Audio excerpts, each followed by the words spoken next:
1 ஓடி 2 3 4 தம்முங்கணும் 5 அடிடா மாறனு 6 7 அடிடா வாங்கி 8 நான் கிச்சன் நல்லா வந்துச்சு கிச்சனுக்கு வந்தாலும் ரொம்ப மோசமா அடி இல்லை அடி சவுண்டை காணும் சவுண்ட் வரணும் எனக்கு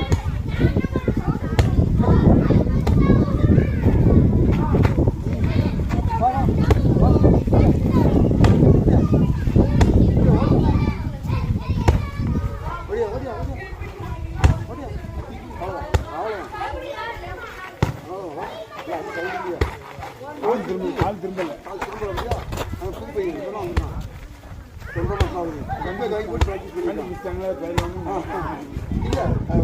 இவ்வளோ திரும்பிட்டாங்க ரொம்ப எனக்கு அதிகமாக பண்ணிக்கலாம்ல